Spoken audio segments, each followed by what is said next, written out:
जय जिनेंद्र बच्चों, आज हम आपको शुभोम चक्रवर्ती की कहानी सुनाएंगे। एक दिन वो अपनी फैमिली के साथ ट्रैवल कर रहे थे। बहुत ही बड़े समुद्र में से, ओशन में से जा रहे थे एक बड़ी सी बोट में बैठकर, और सभी बहुत खुश भी थे। ऑल ऑफ अ सडन तूफान आने लगता है, बवंडर मचने लगता है, और जो बोट थी उनकी वो बहुत ज़ोर से हिलने लगती है। अरे ये क्या हो रहा है? सब बहुत डर जाते हैं। ऐसा लगने लगता है कि अब तो कोई भी बच नहीं पाएगा, नोबडी कैन बी सेव्ड। लेकिन ये कौन है जो हंस रहा है जोर जोर से? बच्चों, आप जानना चाहोगे कि ये सब हो क्या रहा था? आइए अब हम चलते हैं राजा शुभोम चक्रवर्ती के दरबार में। वहाँ पर सभी मिनिस्टर्स और राज दरबारी बैठे हुए थे। तभी एक पर्सन राजसभा में आता है और वो अपने साथ बहुत ही स्पेशल एक स्वीट सा फ्रूट राजा को गिफ्ट करने के लिए लाता है और बोलता है, महाराज, मैं अपने बागीचे के मीठे फल आपके लिए लाया हूँ। शुभोम चक्रवर्ती वो फ्रूट टेस्ट करते हैं और उसको खाकर बहुत खुश हो जाते हैं, जैसे कि ऐसा तो कभी फ्रूट खाया ही ना हो। राजा ने कहा, ये तुम कहाँ से लाए हो? क्या तुम मेरे लिए और भी ला सकते हो क्या? वो बोलता है, हाँ महाराज, ऐसे बहुत सारे फ्रूट्स हैं मेरे पास। मेरा घर समुद्र के बीच एक आइलैंड पे है। क्या आप मेरे साथ चलना चाहोगे? वहाँ चलो और जितने फ्रूट्स चाहे खा लो। राजा को तो खाना खाने का बहुत शौक था, तो वो अपनी फैमिली के साथ बोट में बैठकर आइलैंड के लिए निकल पड़े। जब सभी लोग वाटर वेव्स को देखकर बहुत मज़े कर रहे थे, एंजॉय कर रहे थे, तब उस पर्सन ने अपना रूप बदल लिया। ही चेंज्ड हिज फॉर्म। वो तो एक्चुअल में एक देव था जो अपना भेष बदलकर राजा के दरबार में आया था। अब तक तो वो शुभोम चक्रवर्ती को बहुत रिस्पेक्ट दे रहा था, और अब एकदम से बहुत गुस्सा करने लगा, एंग्री होने लगा। उस विशाल बड़े से वास्ट ओशन में एक बड़ा और भयानक स्टॉर्म क्रिएट करने लगा था वो, और उनकी बोट वाटर वेव्स पर उछलने लगी। उनकी फैमिली के सभी लोग बहुत डर गए, घबराने लगे। तब वो पर्सन जो कि अब देव बन गया था ना, वो अपने प्रीवियस बर्थ के बारे में बताने लगा। वो बोला, लास्ट बर्थ में मैं आपके लिए भोजन बनाता था। एक दिन मैंने बड़े ही मन से आपके लिए खीर बनाई थी, और गर्मा गर्म खीर आपको सर्व भी की थी, परोसी भी थी।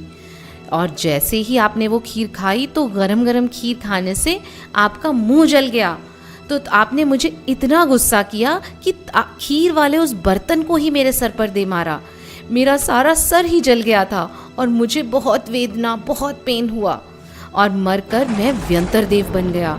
अब उसी का रिवेंज लेने, बदला लेने के लिए मैं तुम्हें यहाँ लाया हूँ।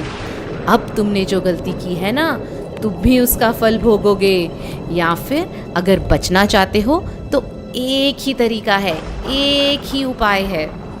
इन समुद्र की लहरों पर नमोकार मंत्र लिखो और उससे अपने पैरों से मिटा दो, इरेज कर दो, तो मैं तुम्हें छोड़ सकता हूँ। शुभोम चक्रवर्ती को तो कुछ समझ ही नहीं आ रहा था।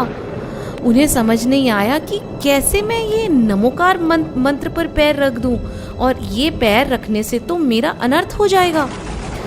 वो फिर क्या सोचते हैं कि अगर मैंने ऐसा नहीं किया तो मैं और मेरी फैमिली तो सब मर जाएंगे।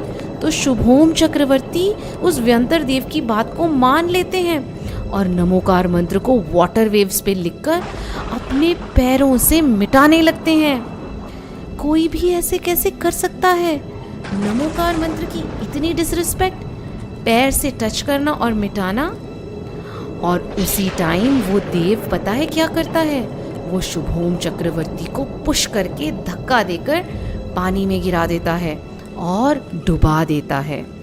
बच्चों, ऐसा लगता है कि देव ने उसे जानबूझकर मंत्र लिखवाया और मिटवाया भी, क्योंकि जो भी नमोकार मंत्र का अपमान करेगा, डिसरिस्पेक्ट करेगा, उसको बचाने के लिए कोई भी नहीं आ सकता, कोई भी प्रेयर काम नहीं कर सकती।